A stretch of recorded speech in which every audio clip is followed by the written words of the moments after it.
مسلم شریف کی روایت میں آیا ہے اور ترمذی میں اور حضرت فضالہ رضی اللہ عنہ کی روایت میں، یہ بھیا ہمیں نہ لکھ کے بھیجا کریں، ٹھیک ہے نا؟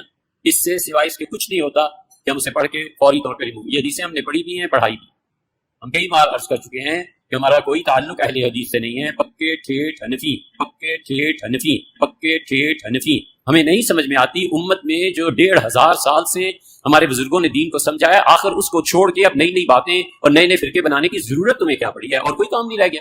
حدیث میں آیا ہے، حدیث میں تمہیں کیا پتا حدیث میں کیا ہے؟ کہ ہم حدیثیں پڑھنا شروع کر دیں تاکہ گمراہ ہو جائیں ولیعاذ باللہ۔ حدیث میں آیا ہے، حدیث میں تمہیں کیا پتا حدیث میں کیا ہے؟ کہ ہم حدیثیں پڑھنا شروع کر دیں تاکہ گمراہ ہو جائیں ولیعاذ باللہ۔ حدیث میں آیا ہے، حدیث میں تمہیں کیا پتا حدیث میں کیا ہے؟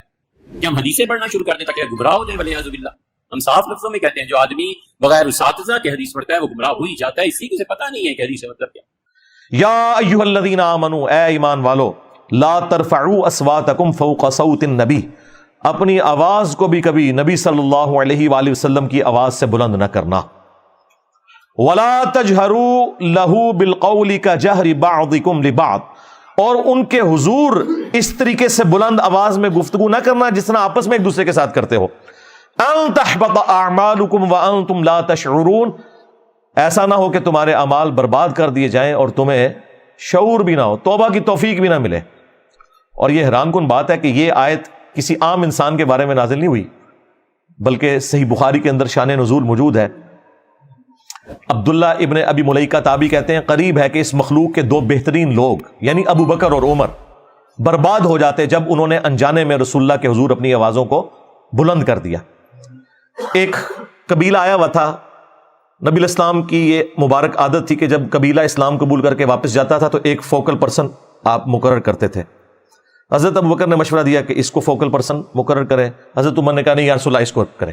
اس میں وہ آپس میں ان کی تلخ کلامی ہوگی، نبی الاسلام سے کوئی بدتمیزی نہیں کی، آپس میں آوازیں بلند ہوئی تو یہ آیات نازل ہوئی کہ اگر تم نے بھی رسول اللہ کے حضور آپس میں بھی بات کرتے ہوئے آواز کو بلند کیا چھٹی ہو جائے گی۔ تو سرکار اگر یہ ابو بکر و عمر کا سٹیٹس ہے تو اڑے بابے تے شاہی کوئی نہیں، یعنی نبی الاسلام کی آواز سے آواز بلند کرنا اعمال کو برباد کرتا ہے، نبی کی حدیث سے کسی بابے کے قول کو بلند کرنا وہ تو تمہارا ایمان ہی برباد کر دے گا، کیونکہ میرے نبی سا ہے ہی کوئی نہیں، تیرے بابے تے شاہی کوئی نہیں، بلکہ بابے تے شاہی کوئی نہیں۔ یہ دیکھ لیں، یہ کتابوں کا خدا ہے۔ اب اسی بخاری کی حدیث میں آتا ہے کہ عبداللہ ابن زبیر کہتے ہیں کہ ان آیات کے نازل ہونے کے بعد حضرت عمر اتنی آہستہ آواز میں گفتگو کرتے تھے کہ حضور کو سنائی نہیں دیتی تھی، اور آپ کہتے تھے عمر اونچا بولو مجھے آواز ہی نہیں آ رہی، اتنے ڈر گئے۔ پھر اللہ تعالیٰ نے اسی کا انعام دیا، اگلی آیات نازل ہوئی، ان الذین یغضون اصواتهم عند رسول اللہ، بے شک وہ لوگ جو اپنی آوازوں کو پست رکھتے ہیں رسول اللہ کے حضور، اولئک الذین امتحن اللہ قلوبهم للتقوی، یہی وہ لوگ ہیں جن کے دلوں کو اللہ نے تقوی کے لیے چن لیا، یہ پرہیزگار لوگ ہیں، لہم مغفرۃ واجر عظیم، ان کے لیے مغفرت اور اجر عظیم ہے۔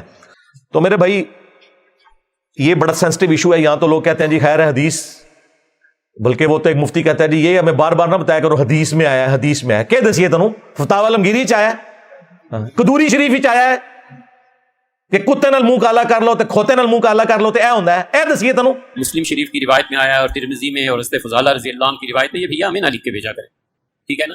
اس سے سوائے اس کے کچھ نہیں ہوتا کہ ہم اسے پڑھ کے فوری طور پہ ریموو۔ یہ حدیثیں ہم نے پڑھی بھی ہیں، پڑھائی بھی، ہم کئی بار عرض کر چکے ہیں کہ ہمارا کوئی تعلق اہل حدیث سے نہیں ہے، پکے ٹھیٹ حنفی، پکے ٹھیٹ حنفی، پکے ٹھیٹ حنفی۔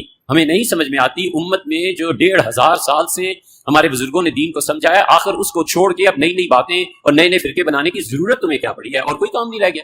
حدیث میں آیا ہے، حدیث میں تمہیں کیا پتا حدیث میں کیا ہے؟ کہ ہم حدیثیں پڑھنا شروع کر دیں تاکہ گمراہ ہو جائیں ولیعاذ باللہ۔ حدیث میں آیا ہے، حدیث میں تمہیں کیا پتا حدیث میں کیا ہے؟ کہ ہم حدیثیں پڑھنا شروع کر دیں تاکہ گمراہ ہو جائیں ولیعاذ باللہ۔ حدیث میں آیا ہے، حدیث میں تمہیں کیا پتا حدیث میں کیا ہے؟ کہ ہم حدیثیں پڑھنا شروع کر دیں تاکہ گمراہ ہو جائیں ولیعاذ باللہ۔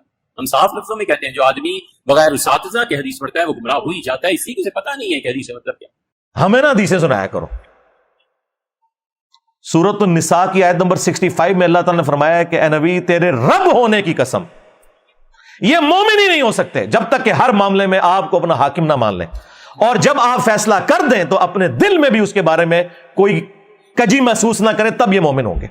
اب ان کو نہیں ہضم ہوتا، یعنی نبی الاسلام کی ہم حدیث بتاتے ہیں، ان کو فوراً خیال آتا ہے کہ اچھا یہ اگر حدیث میں لکھا ہوا ہے تو بابا جی انہوں نے سی پتا، وہ پھر ہے کیوں کر کے گئے، وہ تو بابے تھے کلمے پڑھا کے گئے جی اپنے نامہ دے، چشتی رسول اللہ پارٹی اشرف تھانوی رسول اللہ پارٹی، جن کو کلمے سمجھ نہیں آئے ہیں، ان کو اگر قرآن و حدیث سمجھ نہیں آیا تو وہ چھوٹی بات ہے،